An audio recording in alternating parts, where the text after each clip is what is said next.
Aproveite, pode mandar, tá aqui, ó, liberadíssimo, ó, pode mandando perguntas, porque nós vamos falar com o Marcelo hoje, sempre a gente puxa todos os assuntos, né? Mas nós vamos focar, vou falar um pouquinho sobre você, Marcelo. Todo mundo conhece, mas vou, como já é de praxe do programa, divulgar um pouquinho. Olha só, escritor, terapeuta, metafísico, profissional com mais de 30 anos de atuação nas áreas de autoconhecimento, motivação e espiritualidade livre, fundou e dirige o Espaço Entre Vidas, Núcleo de Desenvolvimento Pessoal, é também apresentador do programa Entre Vidas na Rádio Vibe Mundial, tema desequilíbrio emocional e a manifestação das doenças, tá? A psicomatização e a compreensão das emoções das suas manifestações no nosso corpo. Foi a partir desse estudo que a gente consegue ter uma compreensão emocional da raiz das nossas questões físicas. Bem-vindo. Mais ou menos um pouquinho sobre você, né? Agradeço o convite de novo. Não teria metafísico, a gente vai ampliando o leque, é só para conhecer um pouquinho mais. Se puder colaborar, primeiro você é uma querida, agradeço a oportunidade sempre. Eu que agradeço, sempre muito enriquecedor quando você vem aqui, Marcelo.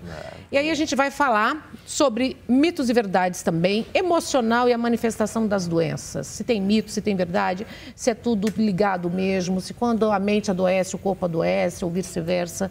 Claro que eu quero uma aula, professor. Vamos embora, né? Vamos lá. Vou perguntar, todas as doenças têm uma causa emocional?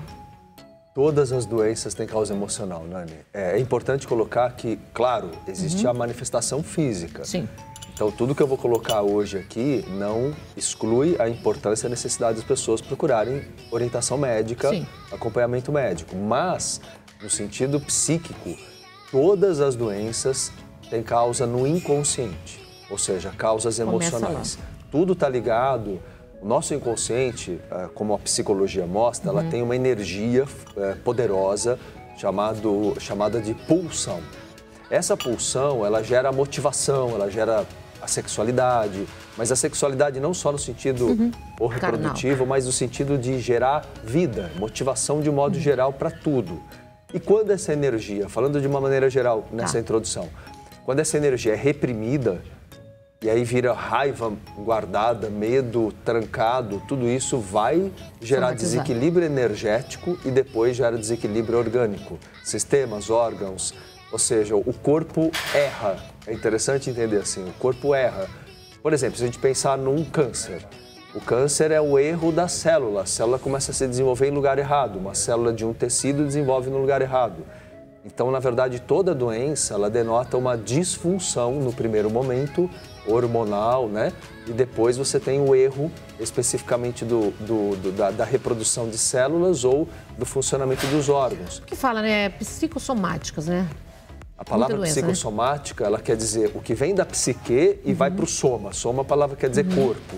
Então, tudo que vem da psique vem para o soma. Estou falando, já vai somatizando. Vai somatizando muita coisa, né? Exato. E aí, Nani, tem um processo intermediário entre a psique e o soma, que é o lado energético dos chakras. Então, em desequilíbrio, atrapalhou tudo. Total. É o que acontece. Marcelo, então a gente tem que estar com tudo equilibrado. A gente precisa viver... Corpo, alma, espírito, perispírito. Se a gente analisar, a gente vai ter que estar tudo equilibrado. Não tenha dúvida disso. Eu acho que, fundamentalmente, como obter esse equilíbrio, né? As pessoas são muito enquadradas, assim, elas são muito podadas desde a segunda infância. Então, vamos lá. Até a primeira infância, até os 6 anos de idade, nós somos, obviamente, muito mais livres. A gente nasce igual um bichinho. O bebê é um bicho ali, né? Nós temos o nosso lado bicho, o nosso lado instintivo. O problema é que a educação, como ela ainda se dá, Nani, ela desrespeita a natureza humana. Ela desrespeita muito. O mundo quer preparar o ser humano para ser adequado. Então, adequado à vida profissional, adequado sexualmente, tudo é adequado. Então, não se respeita a manifestação livre do ser, os instintos, sabe? Os anseios, os desejos, as necessidades. E a doença é isso, a doença nada mais é, senão mesmo a doença física, tá? Primeiro surge a doença psicológica, na verdade ela é primeiro emocional, aí ela torna-se energética, aí ela se torna orgânica. E quando ela então chega... tem um processo. É um processo. É um processo. É demorado isso, Marcelo? Um pouco lento? Olha, não dá para dizer, Nani, porque tem doenças, a gente sabe, que podem eclodir assim em dias. E tem doenças que podem... Marcelo, minha mãe, vou falar só minha mãe para saber. Minha mãe, né, meu pai. Quando meu pai largou a minha mãe, assim, definitivo, foi morar com a que era amante dele na época, né? Ela, em 3 meses, ela desenvolveu um diabetes emocional. E ela veio, tempos depois, ela faleceu em decorrência do diabetes que desenvolveu 3 meses depois da separação. E na metafísica da saúde, a diabetes, porque cada doença tem um significado, vem da amargura. Então, assim, a amargura, a tristeza profunda, com uma certa... Quando eu falo amargura, é porque existe uma certa revolta junto com a tristeza. Amargura é isso. Todas as emoções, os sentimentos, eles são compostos. Então, a gente aprende a destrinchar os sentimentos. Então, por exemplo, a amargura é uma das causas fundamentais da diabetes. Do ponto de vista psicossomático. A minha mãe fala minha mãe, gente. Falando para vocês que estão em casa no Brasil todo, porque é o caso da minha mãe. E desenvolveu muito rápido. Mas o problema, Nani, é assim, as doenças, elas têm uma raiz na infância. Sua mãe, provavelmente, ela tinha. O problema não é só daquele momento. Só que foi quando vem, né? Aquele ali foi o gatilho. O termo que a gente usa é gatilho. Então, aquele momento foi um gatilho emocional muito forte, pegou ela muito fragilizada, e aí ela... porque assim, isso é importante colocar. As pessoas às vezes dizem, aconteceu isso e eu fiquei doente. Sim, só que você tem uma raiz... Já estava lá. Estava lá. Só que mas estava lá adormecido, né? Exato. Só que não estava se manifestando, mas é um processo que vem desde a infância. Porque tem doenças, né, que a gente sabe que pode ficar adormecidos aí, ou vírus no corpo mesmo, que adormecido anos e anos e anos, e não manifestar. Aí pega você com um sistema imunológico baixo, né? Que a gente sabe hoje em dia que tem causa emocional, depressão, baixo sistema imunológico, tristeza. Então, não é só uma questão de boa nutrição, é uma questão muito de equilíbrio emocional, manter o teu organismo com defesa. E olha que interessante, Nani, quando a gente fala na metafísica da saúde, ter o sistema imunológico alto mostra que você é uma pessoa que preserva a sua integridade, sua individualidade. Ter o sistema imunológico toda hora oscilante mostra que você dá muita brecha para invasão, para a opinião dos outros, para críticas. Então você vê que tem uma lógica, a doença com o padrão emocional da pessoa. Marcelo, e por que então que as pessoas não conseguem... Por que tem muita gente hoje com problema... Tá um surto, né? Depois da pandemia, então, que desencadeou, eu sei que em todo mundo, gente, né? É dor, tristeza, muito sofrimento, muitas percas, muitas pessoas perderam entes queridos. E veio agora a ansiedade, né? Depressão e ansiedade, mas assim, muito alto. E os jovens também. E um público muito jovem, né? Adolescente mesmo. Sim. Crianças até. Crianças. E agora? Como cuidar disso, Marcelo? Como a gente cuidar como mãe, como pai, quem está em casa? Às vezes tem pessoas que não têm condição financeira de levar no psicólogo, né? Não tem. A realidade do Brasil não tem. Como que a gente pode ajudar? Olha, eu acho muito complicado, Nani, conseguir ajudar uma criança se os pais não se curam. Isso eu sempre digo aqui. É preciso que os pais se cuidem. É muito mais importante do que levar a criança no psicólogo é os pais se cuidarem, se curarem, porque a criança tem os pais como modelos e por osmose até, emocionalmente e energeticamente, a criança é a ponta fraca, a parte fraca onde a corda arrebenta. Então, se a criança precisa da estrutura. Então, tem crianças que são, às vezes, até bem tratadas em famílias que têm condições, mas os pais não têm estrutura, não vai adiantar. Aquilo é paliativo. Agora, eu vejo a ansiedade como a falta de um sentimento de confiança no processo da vida no todo. Por exemplo, a gente aprende muito até no budismo, na filosofia, que a vida tem uma palavra que é muito usada no budismo, que é a inconstância da vida, né? A impermanência, melhor dizendo. Então a vida é impermanente, nada permanece como era. E é preciso ensinar isso, mostrar, olha, a vida muda mesmo e está tudo bem, os ciclos mudam, perdas ocorrem, então tratar com maior naturalidade as mudanças. Mas tem gente que lida um pouco melhor, né? Tô falando, claro, toda pessoa é única, gente, mas assim, tem pessoas que têm muita dificuldade de lidar com isso. E aí? Porque normalmente tiveram um modelo de mãe, de pai muito inseguros. É esse o problema, é complicado. Dá para reprogramar, claro que dá. Opa, qualquer idade, qualquer tempo da vida. A gente sempre pode se curar e renascer. Você pode recomeçar, né? Opa, sempre, Nani. Mas eu acho que passa por uma ressignificação. Como é que faz isso? Temos que ressignificar o passado, temos que ter uma palavrinha que é desidentificação. Eu preciso me desidentificar do meu pai e da minha mãe, entender que eles eram outras pessoas, com outra história, com outro processo, que eu posso escrever minha história de outro jeito, que eu sou livre para isso. Então, eu preciso entender que eu posso... Você acha que os pais erravam muito, Marcelo? Só um adendo dentro do que você está falando. Os pais antigamente, né, que eu estou falando mais da minha geração.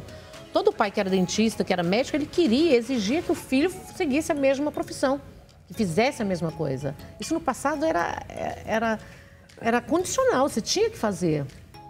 Né? Sim. Então, você está falando assim que você tem que criar a sua identidade, tem que deixar, exato. Cada um é único. Será que a gente não viveu muito tempo à sombra de uma obrigação, assim, você vai ter que seguir isso, vai ter que fazer isso? Concordo com você e acrescento. Eu acho que falta a gente chegar num terceiro momento que está para acontecer, porque passou esse momento em que os pais induziam a profissão, induziam o casamento, induziam a vida.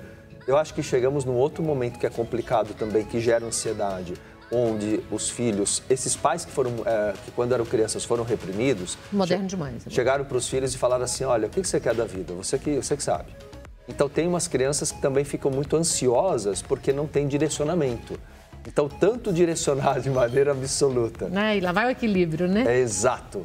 Quanto direcionar de maneira absoluta, quanto a falta de direcionamento, são péssimas. Eu acho que é preciso... Qual é o meio termo? Qual é o meio do caminho? Mais uma vez, o budismo fala o caminho do meio. Como é que faz isso?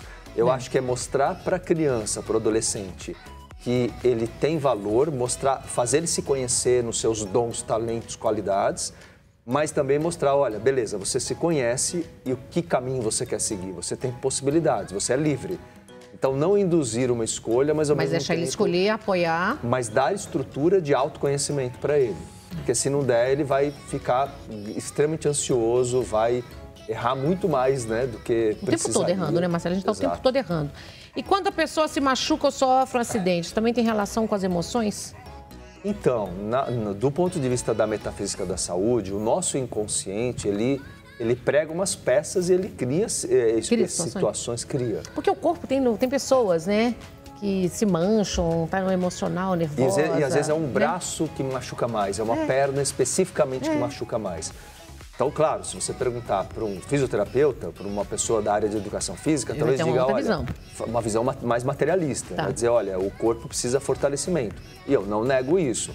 Só que, vamos lá, vamos na história dessa pessoa.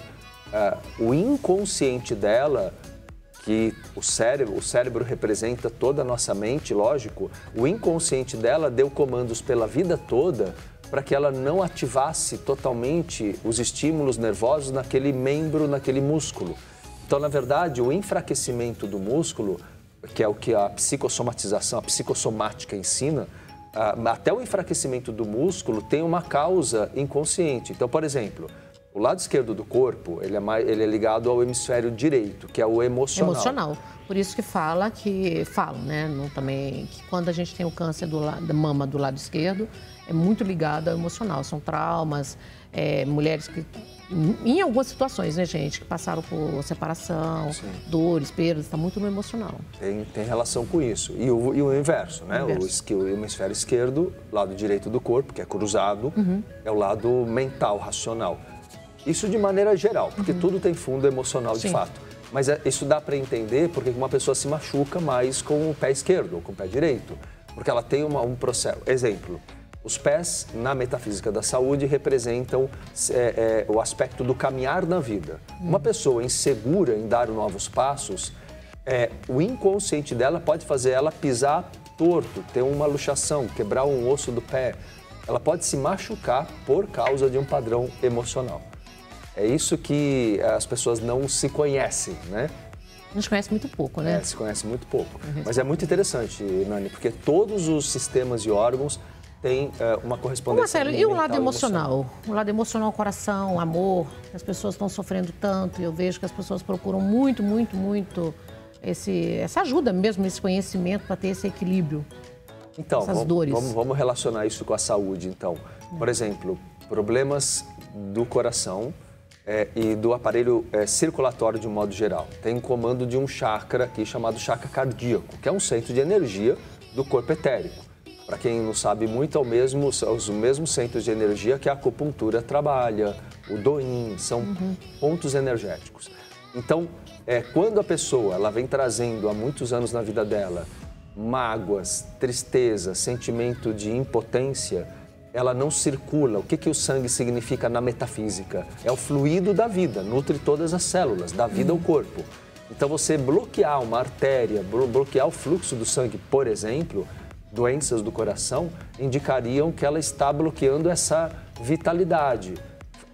No fundo, tem a ver com amor? Tem a ver com amor, mas é a falta do amor não só por alguém, é o amor à vida, o amor próprio, o amor em amplo sentido, entende? Então, uma pessoa entristecida com a vida, sem vibrar nesse amor, é uma pessoa que cria a tendência de bloquear o chakra cardíaco e, como consequência, bloquear artérias, por exemplo. Claro que é um processo que vai demandar Mas demora anos. mais tempo, mas pode acontecer. Pode acontecer. No começo, no mínimo, a pessoa pode ter aí uma taquicardia constante ou um problema que atinja pulmões, tipo asma, bronquite, que na metafísica da saúde... O que explica? Na metafísica, e é muito presente para crianças, né? A asma, bronquite é energia de conflito no ambiente da casa. Ambiente tenso, ambiente de discussão, ambiente de desentendimento. O ar, ele representa muito a troca, né? Tanto que quando a gente está bem, está leve, está calmo, a gente fala, nossa, estou respirando bem. Né? Tá tudo bem. E quando você não está, ao contrário, ansioso... Te mandam respirar para acalmar tudo, para equilibrar tudo, né? Perfeito. E a respiração fica superficial, né? Ela fica superficial. Você fala calma, inspira, respira, tranquilo. Porque você, de uma certa maneira, o teu inconsciente não quer respirar um ar tóxico. E que energeticamente está tóxico, emocionalmente está tóxico. Mas a gente sente, na verdade, né, Marcelo? Sente. Sentir, sente. Independente de religião, tudo. A gente não está falando de religião, mas independente de tudo, você sente. Energia, né? Energia, por isso você sente. Tem a ver com não tem com religião, não tem com nada. Tem a ver com porque qualquer coisa que você falou já é religião, não é religião. Não. A gente fala de energia, né? Porque tem lugares que você chega, se sente bem, tem lugares que você chega, que você está numa festa, num qualquer salão, um lugar qualquer que tem muita gente. Você sai mal, você se sente mal. Exato, você capta. Todas as pessoas têm um campo áurico energético, né? E tem como fortalecer isso para não pegar esses lugares pesados que a gente chega? Com certeza, são exercícios. Eu ensino muito exercícios meditativos que a pessoa pratica em casa e que ela reequilibra seu sistema orgânico energético. Então, ela reequilibra os chakras, os meridianos, que eu falei que são usados na acupuntura, no Doin, né? Você ensina onde? Em qual rede sua? É no seu site? Eu ensino através de cursos, workshops. Eu tenho até um curso sobre chakras agora, daqui a alguns dias. Vai ser dia 5 de julho, de quarta noite. Então, quem quiser estar junto, a gente Como que faz? Para participar do curso, entra no meu site para conhecer entrevidas.com.br, lá no site. Entrevidas também, você está no todas as redes sociais, né? Todas as redes sociais, Instagram, Marcelo Cotrim Oficial. Esse aqui? É isso aí. Marcelo Cotrim, tá aqui. Tem mais detalhes aí também, pode me seguir no YouTube, canal Marcelo Cotrim. E o canal no YouTube? Ah, tá bacana. Ali tem muita coisa, né? Muito conteúdo, muita coisa, né? E, se me permite, aproveito, né? Me convido. Por favor. De segunda a sexta, meio-dia, tem os aulões do MC, como o pessoal brinca, né? Com o meu nome, Marcelo Cotrim. Então, de meio-dia, os aulões meus continuam lives diárias sobre temas diversos de autoconhecimento. Meu Deus, quando você tem um tempo somente? Pois é, estou procurando criar. Perguntando, como é que a esposa, a Bruninha, aguenta? A Bru tá aqui. Porque só trabalha, né? Também, ela trabalha, né? A gente está num ritmo forte, mas tiramos nossos espaços aí também. Tá de segunda a sexta? Segunda a sexta. Tem as lives, continua todas as redes sociais. Exato, todas as redes sociais, né, TikTok, Kawaii, Facebook, mas aconselho muito o pessoal que vá para o canal do YouTube, se inscreva lá, porque lá tem tudo bem organizado, as lives ficam todas em playlists, né? Então, meio-dia de segunda a sexta. Você ficou 30 anos na Vibe Mundial, né? 30 anos, estou encerrando o ciclo agora, né? 30 redondo, hein? 30 anos, comecei em 93, imagina só. Gente, é muito tempo. Vim da antiga difusora, uma Rádio Vibe Mundial, passei pela Trianon, passei pela Rádio Capital e acabei voltando para lá e agora encerrando o ciclo que a internet absorve. A minha pergunta que não quer calar, como que uma rádio, como que a Vibe Mundial perde Marcelo Cotrim? Uma audiência, 30 anos de audiência. Pois é. Eu não perderia você nunca. Por isso que eu já pedi você aqui, não quero perder você aqui no programa. Carinho, nossa, agradeço muito sua amizade, sua parceria. Marcelo, você é maravilhoso, é fantástico o que você faz, isso é muito bom. Agradeço Imagino que o público, mas o público também não precisa desesperar, porque continua as lives todos os dias no mesmo horário. Todo dia, meio-dia, eu tô com todo mundo. Os programas continuam, né? Que você fazia o programa, mas você tá... Exato. Quando o Marcelo tá fazendo o programa dele, gente, tem 5 celulares aqui, ó. Cada uma rede tem um celular, um aparelho. Então ele tá aqui no Quai, ele tá aqui no TikTok, tá no Instagram, tá no Facebook, tá em tudo, não é verdade? Tô em tudo. Amanhã mesmo, sexta-feira, tem live meio-dia, se alguém quiser estar junto, no YouTube, canal ou no Instagram. O pessoal pode acompanhar e dá para interagir comigo, fazendo perguntas. E para fazer os cursos, Marcelo? Onde que a pessoa se inscreve? Então, no site tem todos os detalhes, né? No site também tem telefone, WhatsApp, se quiserem falar com a minha equipe. Mas o site tem todos os detalhes, é o entrevidas.com.br. Dia 5 agora, a minha próxima atividade é um curso sobre os chakras e a autocura. Os chakras é bom, hein? É muito Vai bom. ensinar os 7 chakras dando toda a orientação. O que é muito bacana, Nani, é o olhar, o meu trabalho ele sempre tem um lado terapêutico, teórico, terapêutico, então eu vou acompanhando as pessoas por 4 meses, mas tem muitos exercícios de reprogramação mental, emocional, cura energética, cura dos chakras, equilíbrio dos chakras. Então, essa associação da parte energética com a parte emocional é incrível. Gera resultados, assim, muito bacanas. E é rápido, Marcelo, essa transformação, porque a gente vê que está todo mundo meio adoecendo, né? Está uma sociedade, está difícil os dias de hoje, viver nos dias de hoje. Está tendo que ter uma artimanha para viver, né? Eu acho que a gente viveu há muitos anos, como eu te falei, estou 30 anos em rádio. Então, por exemplo, eu vivi uma época que não tinha acesso quase à informação. Aí veio a internet, muito acesso. Tudo de uma vez, né? Tudo de uma vez, e gera dispersão também. Então, as pessoas têm que ser intuitivas, seletivas também. Senão elas se perdem muito no superficial para poder se aprofundar. Eu acho que a gente vive... As mudanças podem ser rápidas, Nani, como eu você também, perguntou. eu estou aqui, por exemplo, eu estou fazendo também, mas eu estou 36 na televisão. Pois é. 36 ao vivo também. Então, estou na televisão todo dia, só aqui na Rede Brasil há 16 anos. Aí eu faço um podcast para entrar nessa linha mais moderna com as pessoas, né? Com a linguagem diferente. Faço a rádio, que é um outro público diferente também. O nosso público lá é o mesmo, né? Meu, seu. O público nosso é bacaninha, mas são todos queridos, verdade, né? Verdade. Mas, Marcelo, é muito bom aprender com você. Convida então para a rede social mais uma vez. Tá, então quem quiser estar junto, no YouTube, canal Marcelo Cotrim, Instagram, @Marcelo Cotrim Oficial. Eu tô nas outras redes também, tô com o pessoal mais novinho no TikTok, no Kawaii. Tá em tudo. Né? Tô em todas as redes aí, dá para interagir comigo nas lives, dá para crescer muito. Obrigada, viu? Gratidão. Eu que agradeço. É sempre uma honra estar com você, viu? Para você que está em casa, gente, obrigada pelo carinho, obrigado pela companhia, um beijo no coração. E 3 vezes para vocês o que vocês desejam pra gente, tá? Muita paz e muita luz para todo mundo. Tchau!